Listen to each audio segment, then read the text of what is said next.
a todos, les habla Luis Cardoce y bienvenidos al podcast Dinero, Podcast y Negocios. En este episodio me acompaña Fabiola Martínez. Ella es redactora de las secciones de finanzas y también de economía y política. ¿Cómo estás, Fabiola? Hola Luis, muy bien, ¿y vos? Todo bien, por dicha. Muchas gracias por aquí acompañarnos en este nuevo episodio en el que vamos a hablar de cómo Costa Rica se ha convertido en un hub de la industria de ciencias de la vida, ¿verdad? Cómo se ha consolidado y cómo ha crecido en este sector. Comencemos por sentar las bases, ¿no? ¿De qué hablamos cuando hablamos de ciencias de la vida?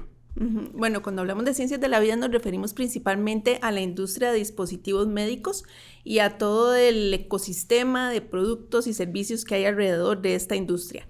Y precisamente Costa Rica se ha posicionado como un mercado emergente en esta industria porque actualmente albergamos ya 95 empresas que se dedican principalmente a la manufactura de este tipo de dispositivos y nos hemos posicionado como el segundo mayor exportador de dispositivos médicos en América Latina, después de México. Claro. Bueno, ya mencionaste la cantidad de empresas, que somos el segundo motor de exportación en la región. Contame un poco más sobre el peso que tiene esta industria dentro de la economía costarricense. Sí, realmente esta industria ha tenido un crecimiento muy importante. Si revisamos las cifras, vemos que en el año 2000 representaba apenas un 5% de las exportaciones. Y ha crecido tanto que actualmente representa un 44% de las exportaciones totales de Costa Rica, las exportaciones de bienes. Claro. Para 2024 eso representó casi 9,000 millones de dólares. Entonces es un peso muy importante. Actualmente exportamos a 165 países y aquí en Costa Rica se están manufacturando alrededor de 4,000 productos diferentes. Estamos hablando desde catéteres, dispositivos cardiovasculares, por ejemplo, implantes dentales, ¿verdad? Este tipo de dispositivos que se utilizan para infinidad de temas de salud, sobre todo, en la industria médica y en diferentes países a los que exportamos. Claro, y ese crecimiento tiene mucho que ver con, este viraje que hizo el país, ¿verdad? Hacia finales del siglo pasado, de tratar de ser un país que se enfoca, pues, en una economía de un poquito más de valor agregado, ¿verdad? Son, productos, digamos, que tienen un nivel de sofisticación más alto que la economía agrícola, digamos, que fue el principal motor durante gran parte del siglo pasado. Eso también ha causado, imagino, digamos, un cambio en la fuerza laboral, ¿verdad? ¿Qué tipo de empleo es el que genera este hub? Bueno, es muy interesante porque precisamente para este reportaje consultamos nosotros a expertos de CINDE y de Procomer y coinciden en que algo que nos ha permitido atraer este tipo de empresas es la existencia de un capital humano muy calificado en Costa Rica. Sabemos que eso es uno de nuestros factores que nos ha hecho más competitivos porque este tipo de empresas requiere sobre todo profesionales en lo que se llaman las áreas STEM, ¿verdad? En ciencias, tecnologías, ingeniería, matemáticas. Y también personal técnico especializado, ¿verdad? Claro. Por el tipo de productos que ellos están fabricando aquí en el país, y Costa Rica se ha caracterizado por tener ese capital humano. Y aparte de lo que es el capital humano propiamente, pues tenemos otras condiciones como nuestra posición geográfica, el desarrollo inmobiliario que se ha dado alrededor de esta industria, que es muy importante y que también nos ha permitido pues atraer este tipo de empresas. Y para poner un contexto, esta es una industria que se ubica principalmente en zonas francas, ¿verdad? Sí, exactamente. Es una industria que ha venido a aprovechar todo lo que existe en el régimen especial de zonas francas. Ocupa alrededor del 16% de las zonas francas y, como te digo, ha habido todo un desarrollo alrededor de esta industria que ha permitido su crecimiento. Es una industria que requiere condiciones de infraestructura muy especiales, ¿verdad? Claro. Por ejemplo, cuartos impecables para poder producir lo que ellos hacen y demás. Y Costa Rica ha sabido proveer esas condiciones. Y, como decís, es un proceso que tarda su tiempo, ¿verdad? a ver, tal vez uno comienza con la atracción de ciertas empresas que trabajan en esta industria, pero luego en estos 25 años, ¿verdad? Que mencionas desde que representamos solo un 5%, pues parte de lo que ha hecho el país es justamente eso, tratar de generar infraestructura, ¿no? Para que puedan crecer este tipo de empresas, o sea, facilitar, pues, porque al final la inversión no la hace el país, ¿verdad? La hacen estas empresas. Aún así, no... A ver, no todo es perfecto. Creo que ahí en el reportaje mencionas también que el país tiene que superar algunos retos, ¿verdad? Algunos son estructurales y tienen que ver también con la capacidad que tiene el país para generar la suficiente cantidad de talento humano, pero también la calidad, ¿verdad? Así es. Por ser una industria que requiere como una mano fina, digamos, para producirse. Y luego hay otros temas también que tienen que ver más con el orden socioeconómico que le da el país a su economía, que es cómo encadenar un poquito más esta sección de las zonas francas con el resto de la economía local, ¿verdad? Profundizarnos un poquito más sobre cuáles son esos retos que tiene el país.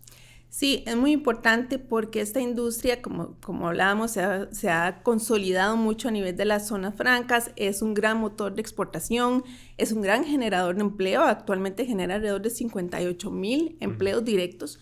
Entonces, para nuestra economía en su conjunto es muy importante, pero podría hacerlo aún más, ¿verdad? Y precisamente hay todo un potencial ahí por desarrollar, y que en este momento en particular necesitamos fortalecer esa competitividad porque estamos en un contexto donde, por ejemplo, tenemos el tema de los aranceles, de impuestos por Estados Unidos, hay toda una serie de políticas proteccionistas que está implementando el gobierno de los Estados Unidos, que lo que buscan es volver a atraer toda esa inversión hacia su país. Entonces, nosotros, como dicen, no podemos como dormirnos en nuestros laureles y pensar que ya tenemos esa inversión aquí, ¿verdad? Sino que tenemos que ver cómo la potenciamos y sobre todo cómo generamos más encadenamientos productivos para que esa inversión extranjera también tenga un impacto directo en la economía local, ¿verdad? Para poder maximizar el impacto de esa inversión en nuestra economía, ver, por ejemplo, qué tenemos que hacer para seguir